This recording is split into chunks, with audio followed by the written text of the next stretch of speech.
So I want to talk about my personal story and what led me up to getting into the industry and some obstacles that I overcame. I find more often than not a lot of people that I speak to who are looking for mentorship, coaching, or they're just generally looking for advice to get into the industry. Everybody has a story, everybody has obstacles they have to come over. I've had quite a few of mine in my early life, so I want to really dive into that today and talk to you guys about what I overcame and how I got to where I'm at in my business. So early on in my life, my childhood wasn't the best. I didn't have a really great start. I had a teen mom who had me really young. My dad was in and out of jail. My mom's mentally ill. My mom and my dad are both drug addicts. They've been drug addicts my whole life. So I actually wasn't raised by them. And I have a little brother who is 26. He's 4 years younger than me, and he unfortunately like succumbed to our environment. So we didn't have like the best role models or positive influences in our life growing up. Just considering like what we were exposed to as kids, it was not healthy.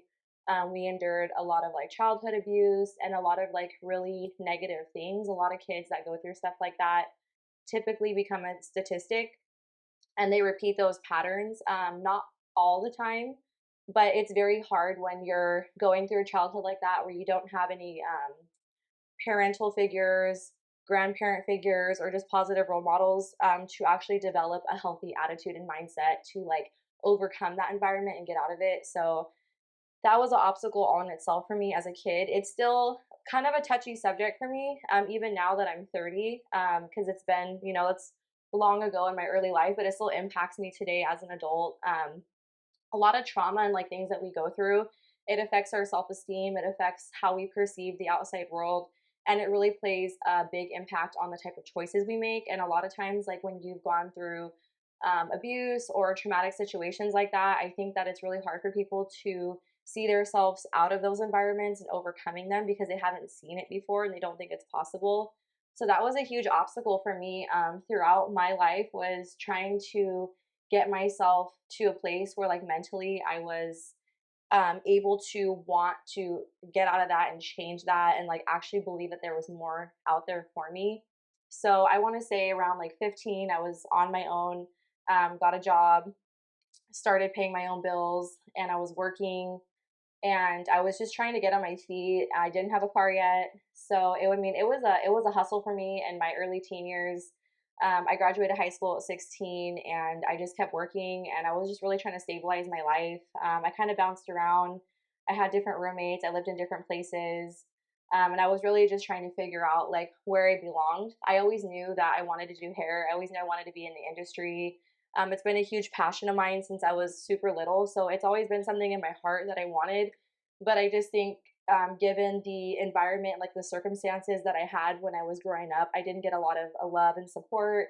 When I did talk about wanting to pursue the industry in my earlier years, I had a lot of family who was opposed to it, who spoke down on it. So I got a lot of discouragement when I talked about wanting to get into that field at a very young age.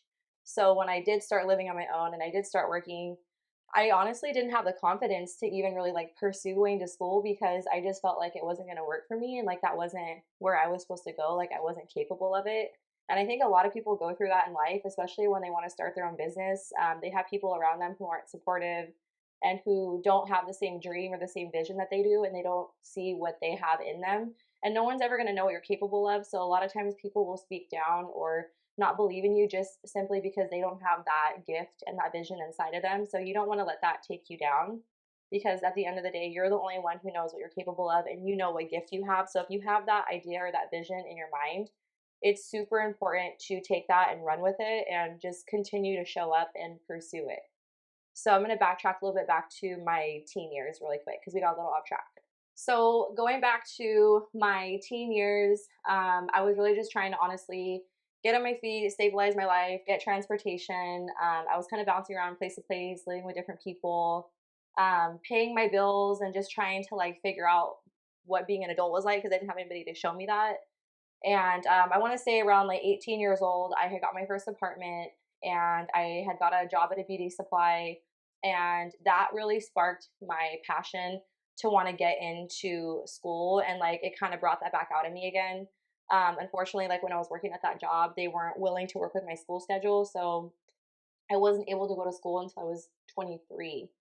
So I did the beauty supply for about 5 years. I left the beauty supply and I went to go work for a property management company. And at that time, I was in the property management company. I had been living with a boyfriend. I was just kind of like going to work and like I didn't really have like a purpose. I was just kind of like living and like surviving. And I just felt like this wasn't like it for me. I was like, there's more. I should be doing a lot more with myself. And so I decided I wanted to save up my money and get myself enrolled in school. So I saved up about maybe $3,000 or $4,000 at the time. It felt like a lot to me because I was super young, and I took $1,500 of that money and I went and I put my payment down for my cosmetology kit and my first month's tuition. I got myself enrolled. I want to say it was like April of 2015, and then I had myself set to start for the next semester for the school, which was in August. So by that point, August of 2015, when I was getting ready to start school, I had moved out of the boyfriend's house I was living with and got my own apartment. He wasn't super supportive of me pursuing that career, and I kind of knew that wasn't the relationship for me. So I had left my boyfriend, got my own apartment, started school, and then that's where my hustle really started because it was like grind time for me. Like I had to like get my shit together. I knew that I wanted more for myself, and I was just sick and tired of like my life. I felt like I was kind of like working and going nowhere, and I didn't feel like I was following like my purpose. So once I got into school, I mean, that was challenging all in itself. Like, it's hard to work full time and go to school at night. I was working Monday through Saturday full time. I was going to school Monday through Friday at night, and that was from 5 to 10. I had one day off, which was Sunday.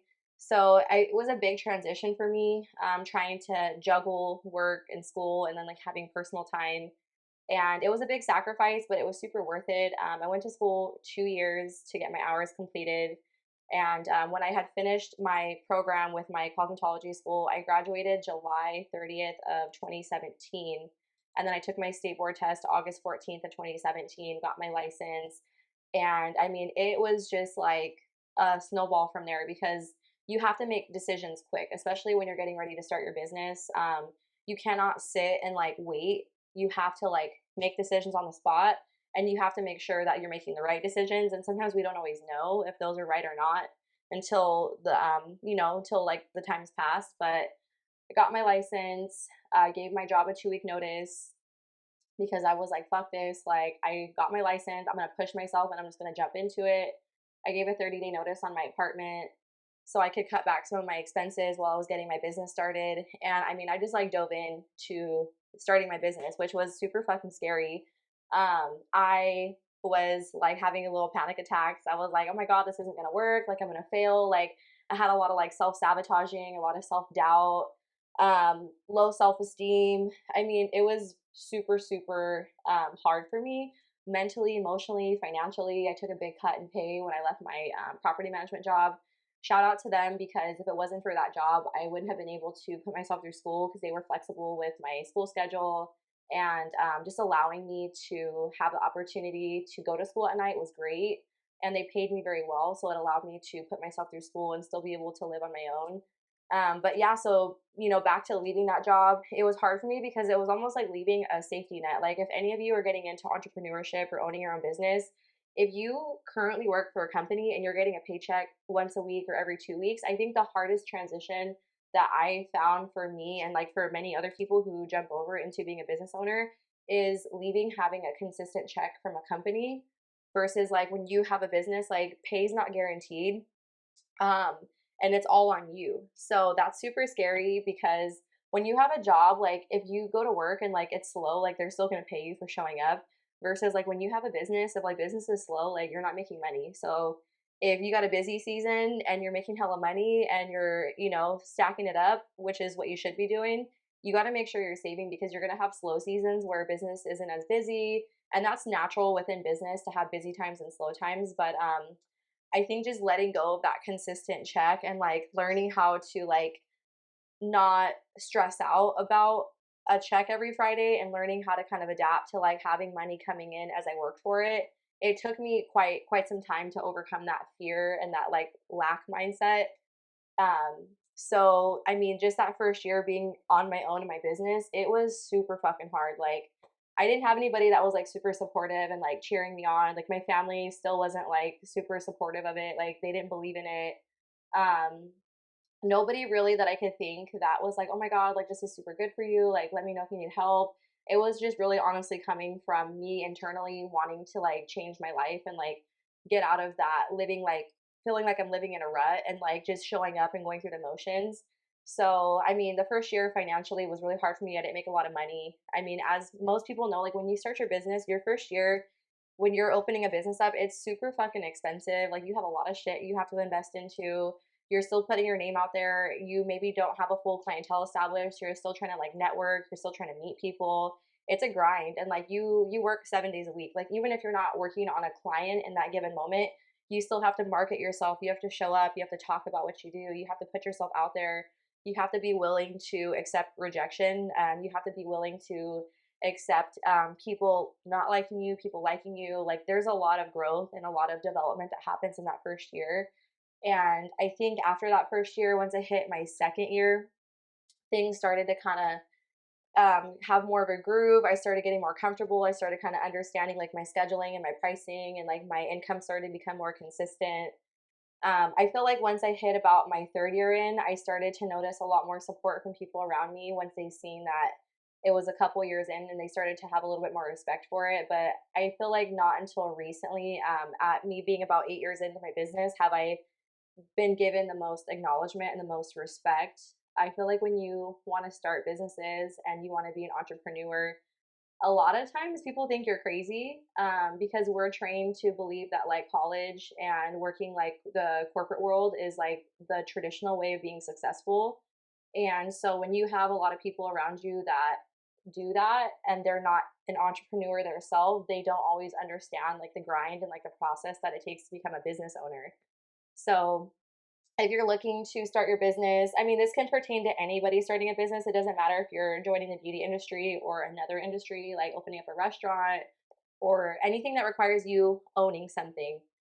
If you don't have people around you that don't own businesses and you talk to them about your business ideas, 9 times out of 10, they're not going to understand you and they're not going to know how to show up and like support you. So you have to just really want it for yourself and you have to know how to like self motivate and get up and push yourself because 9 times out of 10, like a lot of times I don't feel like doing shit. Like there's some days where like I'm just like fuck this, like I don't want to get out of bed, like I'm in a bad mood, I had a bad day yesterday. But the part about being a business owner is like you have to set your emotions to the side and you have to just show the fuck up and like get your shit done because no one's going to like hold your hand and like coax you through things like when you're not feeling good. Like you have to just get up every day and continue to show up. So, looking back at like my early life up until I got into school, getting through school, starting my business, a lot of what I practiced was persistence, discipline, just getting up every day, just showing up. I sucked in the beginning, like when I first started doing hair, like my work wasn't the best. So it's been a huge transition going from where I was at in 2015 to where I'm at now in 2023. So don't be down on yourself if you see other people who are doing better than you because you don't know where they started and you don't know what obstacles they overcame. And I definitely recommend don't let negative input from people bring you down or like make you feel discouraged because personally, like myself, like I have never had anybody that I've come across past in my life who's spoken negatively about what I've done or to me that was right. I just wanted to keep getting up and showing up because I knew that I had more in me to offer and I knew I was capable of a lot more. And I still don't feel like I've tapped into everything that I have to offer. I still feel that drive that like there's a lot more I could be doing. And I feel like that's truly like the recipe to be successful when you're owning your own business is to constantly have that drive and that desire to evolve and keep improving.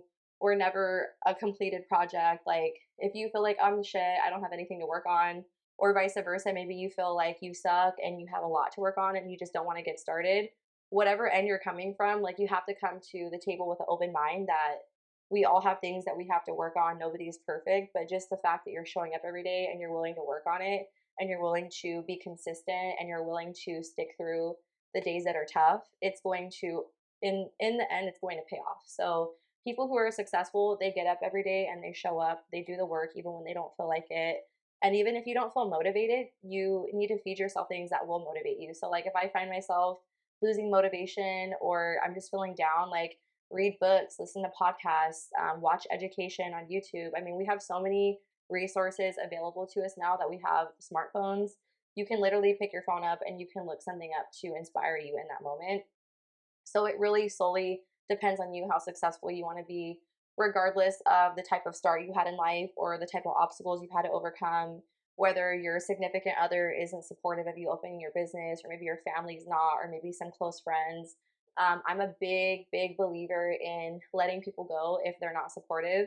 So if you have people around you who are kind of bringing you down, or they're salty and they're being super shady, maybe like saying things that are not very nice or passive aggressive, like I will just kindly like distance myself from people like that and just tunnel vision on what I need to do, because I don't have time to entertain people's negative opinions. So I like to tune those out. And it's hard when you're in business because we're exposed to the public. So, I mean, you're going to have people sometimes who aren't happy with the work you provide. Maybe you have someone you work with that doesn't like you. I mean, there's so many things that are going to get thrown your way, so many obstacles, but what you have to be able to do is shift your mindset and look at those as like learning opportunities, and opportunities for you to decide what you need to work on and how to evolve yourself, and also decide if those are situations you want to keep exposing yourself to, or if it's time for you to move on and upgrade to a different location or elevate the group of people you have around you. So for 2023, if you guys are looking to start your business, or you're already in your business and you're looking to grow it and you're kind of losing motivation, or maybe you're a little bit scared because you're hearing about everybody talking about the recession, the economy is not good. I mean, there's always going to be something negative out there. There's always going to be something bad going on, like wars. I mean, we have to be realistic. Like, it's life, like, shit happens. But ultimately, like, you need to keep focus on your goals, and make sure that you are surrounding yourself with positive people. And if you don't have positive people around you, I always find it's better to just be on your own and fill yourself with positive information if you don't have those people around you in that given moment. And as you continue to focus on your goals and just tunnel vision and tackle them and keep showing up, you're going to eventually like connect and network and find other people who are on the same page as you. I'm also here as well if you guys need any support. I do have an online education through Patreon. So if you're looking to grow your business and pick up some techniques, or you're looking to upgrade your business policies, I cover a lot on that platform, and it's just an at leisure education. So you subscribe $9.99 a month, and then you can go in and watch all my education videos when you have free time. If you're looking for something that's a little bit more advanced and you're wanting like one-on-one help, I do also business coaching slash mentorship. I can only take so many coaching clients on at a time because I do work behind the chair full time. But I also have that as well too as another resource. And then you guys are also, more than welcome to reach out to me here, leave me comments. I would appreciate a like, a share, and a subscribe. If you know anybody that's looking to start their business, like, share me with them. I'm going to be covering a lot of business ownership and what it's like being in the beauty industry, and just kind of trying to spread awareness on like the things that we go through, and just letting people know that like you're not alone. Like, a lot of the feelings that people have, they're very common. Like, a lot of the fears, a lot of the challenges, we all have different stories and we have different obstacles, but I think overall the feelings are very mutual. When you go into business for yourself, I think sometimes we don't always realize the amount of work that it's going to take emotionally, physically, mentally. Like, you have to show up every day to do the work, but you also have to be the CEO, the one marketing, the one doing the customer service. So typically in the beginning, you're kind of wearing all the hats, and you have a lot to delegate. So, I mean, along the way, you kind of learn how to manage, or you hire out as you get busier. But there's so much to learn, and I just really want to help and teach. So if you guys need anything, please reach out. I'm super excited for this channel. I hope this helped you out today if you're having a hard time, or if you needed some motivation, and I'll check you guys out on the next one. Thank you so much for taking your time to listen. Thank you.